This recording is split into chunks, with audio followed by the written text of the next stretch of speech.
السلام عليكم، ازيكم حبايب؟ عاملين ايه؟ يا رب تكونوا بخير. النهارده هنعمل مع بعض طاجن رز معمر، انما ايه حكايه بجد. انا اول مره اعمله وانبهر بيه، فبجد في الطعم والقوام والريحه وحاجه كده عظمه على عظمه. يلا نشوف الطريقه مع بعض. شايفين شكلها؟ بسم الله ما شاء الله، كانت حاجه كده تحفه. والطريقه دي انا عاملاها على طريقه صاحبتي واختي ام خديجه. فيلا بينا نشوف. انا اخده منها الطريقه وغلبتها وطلعت عينيها علشان تقول لي الطريقه وفضلت ماشيه معايا خطوه بخطوه. اول حاجه هنا طبعا الطاجن انا مسحه بزبده. معايا كوبايتين رز مغسولين. انا طبعا كنت على ما غسلتهم وغليت اللبن وكده، فحصل برضو في عندي سبتها 10 دقايق كده هو مغسول. الكوبايه المعياريه اللي انا مستعملاها اللي هي كوبايه الايد، الكوبايه اللي في ايدي اللي موجوده في كل بيت، اللي هي كوبايه الشاي. انا حاطه فيها كوبايتين رز. تمام. والطاجن بتاعي الكبير، هحط كده هنا الرز في قلب الطاجن، وهحط معلقه زبده، وهحط زبديتين، زبديه دي وكمان زبديه دي، او لو انت عندك زبادي في قلب البيت بتعمليها ممكن تاخدي منها كوبايتين. على كل كوبايه رز كوبايه زبادي. تمام. دي طريقة جديدة انا اخدها منها، وبجد طلعت تحفة جدا جدا جدا. وزي ما قلت لكم انا اول مرة اعمل الرز المعمر. معايا هنا القشطة. دي الاول قبل القشطة، عارفين انتوا الجبنة الجبنة السبريد السايحة؟ انا اخده منها 3 معالق، اللي هو في قلب المحلات، اللي هي الجبنة اللي زي النستون السايحة دي. تمام.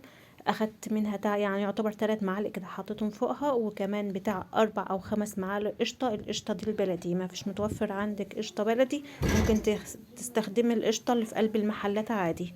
تمام. انا هقلب بقى كل الخليط ده مع بعضه، وهيكون اللبن عندي مغلي. لبن مبرحة لتر ونص او كيلو ونص على حسب ما انت بتجيبي من قلب المحل. تمام. يكون مغلي معايا. انا مستعمله لبن ملخبط، يعني بقري على جاموسي. وما تقلقوش هيطلع سمين جدا يعني بجد هو برغم سمونيته، بس بجد كان طعمه تحفه جدا. يعني بقول لكم انا اول مره اعمل الرز المعمر، حتى بقول لها، اتصلت بقى بقول لها ماله يعني الرز اللي باللبن اللي في قلب الرز اللبن اللي احنا بنعمله على البوتاجاز عادي. قالت لي لا جربي ده وهتحبيه. حطيت هنا كمان معلقة من الملح ومعلقتين من السكر. هو الرز المعمر ده يعني طعمه مقرب، يعني حاجة من يعني منه اللي هو حلو، ولا منه اللي هو حادق. يعني طعمه كويس، ممكن تاكليه كده لوحده مع عسل، او لو هترش على سكر. وممكن تاكليه كده جنب اي حاجه، جنب مثلا جنب لحمه، جنب حمام، جنب اي حاجه. عندي هنا بقى اللبن. هنزل عليه اللبن يكون سخن مغلي، هنزل عليه باللتر ونص اللبن لغايه ما الطاجن بتاعي يتملى. وبعد كده هحط عليها كوبايه مج ميه، وهدخله الفرن. انا طبعا وانا شغاله الفرن شغال ومسخناه قبلها بفتره. هقلب كل ده كده مع بعضه، وبعد كده هحط الطاجن في صينيه وهدخله الفرن. شايفين هنا كوبايه ميه حطيته عشان يخفف شويه من سمنيه الحاجه اللي انا حطاها. عايزه تستغنى عن كوبايه الميه، تمام، ما فيش مشكله.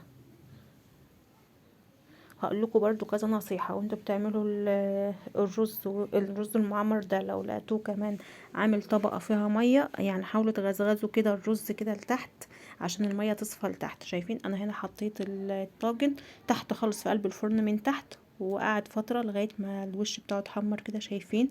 بجد تحفة جدا. جربوا الطريقة دي وهتحبوها جدا جدا.